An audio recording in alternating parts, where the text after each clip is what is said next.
ನಿಮ್ಮ ಹಳೆಯ ಚಿನ್ನದ ಒಡವೆನ ಅಧಿಕ ಬೆಲೆಗೆ ಮಾರಬೇಕೆ? ಆಟಿಕಾಗೆ ಕಾಲ್ ಮಾಡಿ 8880 ಅಟ್ಟಿಕಾ ಗೋಲ್ಡ್ ಕಂಪನಿ. ಬರುವ ಶನಿವಾರ ಹಾಗೂ ಭಾನುವಾರದಂದು ಅಂದರೆ 25ನೇ ತಾರೀಕು ಹಾಗೂ 26ನೇ ತಾರೀಕು ಜುಲೈ ರಾಜ್ಯದಲ್ಲಿ SIR ನಡೀತಾ ಇದೆ. ಈ ನಿಟ್ಟಿನಲ್ಲಿ ಭಾರತೀಯ ಜನತಾ ಪಾರ್ಟಿ SIR ಮಹಾಸಂಪರ್ಕ ಅಭಿಯಾನವನ್ನು ನಾವು ಹಮ್ಮಿಕೊಂಡಿದ್ದೇವೆ. ಜುಲೈ 25 ಮತ್ತು 26ರಂದು ರಾಜ್ಯದ ಎಲ್ಲ ವಿಧಾನಸಭಾ ಕ್ಷೇತ್ರಗಳಲ್ಲಿ ನಮ್ಮ ಭಾಜಪದ ಎಲ್ಲ ಸಂಸದರು, ಶಾಸಕರು, ವಿಧಾನ ಪರಿಷತ್ ಸದಸ್ಯರು ಮತ್ತು ಇಂದಿನ ನಮ್ಮ ಚುನಾಯಿತ ಪ್ರತಿನಿಧಿಗಳು ಮತ್ತೆಲ್ಲ ಕಾರ್ಯಕರ್ತರ ನೇತೃತ್ವದಲ್ಲಿ ಈ 2 ದಿನಗಳ ಕಾಲ ಸುಮಾರು 1 ಕೋಟಿ ಮನೆಗಳನ್ನು ನಾವು ತಲುಪಬೇಕು. ನಮ್ಮ ಪಕ್ಷದ ಮುಖಂಡರ ನೇತೃತ್ವದಲ್ಲಿ ಮನೆ ಮನೆಗೆ ಭೇಟಿಯನ್ನು ನೀಡಿ ಇನ್ಯುಮರೇಷನ್ ಫಾರ್ಮ್ ಬಗ್ಗೆ ಜಾಗೃತಿಯನ್ನು ಮೂಡಿಸುವಂಥದ್ದು, ಆ ವಿಚಾರದಲ್ಲಿ ಏನಾದರೂ ಸಮಸ್ಯೆಗಳಿದ್ದರೆ ಅದನ್ನು ಪರಿಹಾರ ನೀಡುವಂಥದ್ದು, ಒಟ್ಟಾರೆಯಾಗಿ SIR ಭಾಳ ಯಶಸ್ವಿಯಾಗಿ ಆಗಬೇಕು.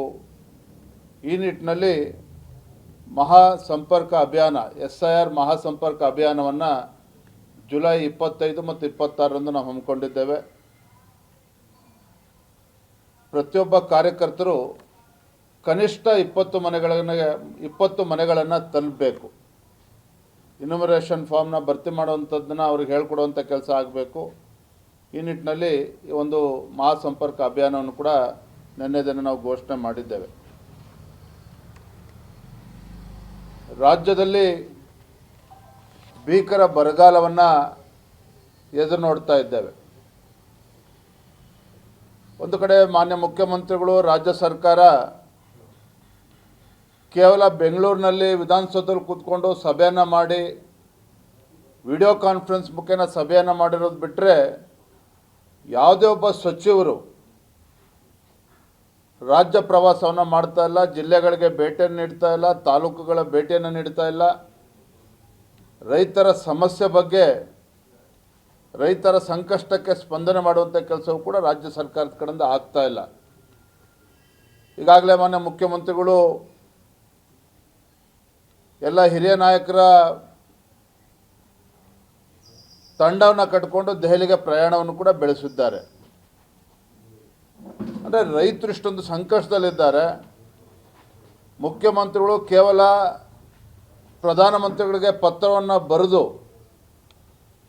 ರಾಜ್ಯ ಸರ್ಕಾರದ ಜವಾಬ್ದಾರಿನೇ ಇಲ್ಲ ಅನ್ನೋ ರೀತಿಯಲ್ಲಿ ವರ್ತನೆಯನ್ನು ಮಾಡ್ತಾ ಇದ್ದಾರೆ.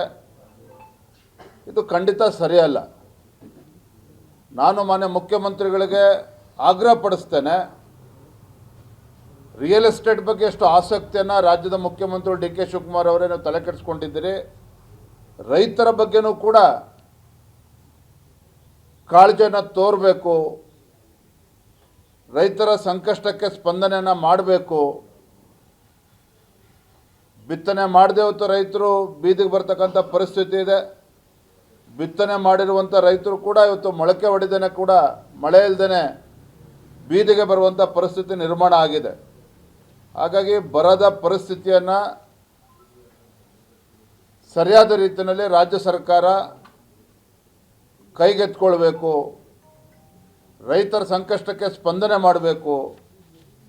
ಸಚಿವರುಗಳು ಜಿಲ್ಲಾ ಪ್ರವಾಸಗಳನ್ನು ಮಾಡಬೇಕು, ಹಳ್ಳಿಗಳಿಗೆ ಹೋಗಿ ಭೇಟಿಯನ್ನು ಕೊಡಬೇಕು, ರೈತರ ಅಹವಾಲನ್ನು ಸ್ವೀಕಾರ ಮಾಡಬೇಕು, ಅವರ ಪರಿಸ್ಥಿತಿಯ ಬಗ್ಗೆ ಅಧ್ಯಯನ ಮಾಡಬೇಕು. ಮತ್ತು ಕೇಂದ್ರ ಸರ್ಕಾರಕ್ಕೆ ಕಾಯ್ದೆನೇ ಹಿಂದೆ ಅನೇಕ ಉದಾಹರಣೆಗಳಿದ್ದಾವೆ.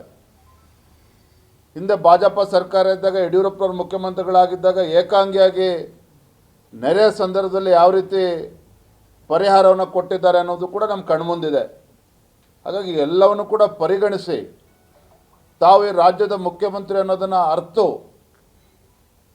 ರೈತರ ಸಂಕಷ್ಟಕ್ಕೆ ಸ್ಪಂದನೆ ಮಾಡಬೇಕು ಅನ್ನೋದನ್ನು ಆಗ್ರಹವನ್ನು ಕೂಡ ನಾನು ಈ ಸಂದರ್ಭದಲ್ಲಿ ಮಾಡ್ತಾ ಇದ್ದೇನೆ. ಗ್ಯಾರಂಟಿ ನ್ಯೂಸ್, ಸುದ್ದಿ ಖಚಿತ, ನ್ಯಾಯ ನಿಶ್ಚಿತ.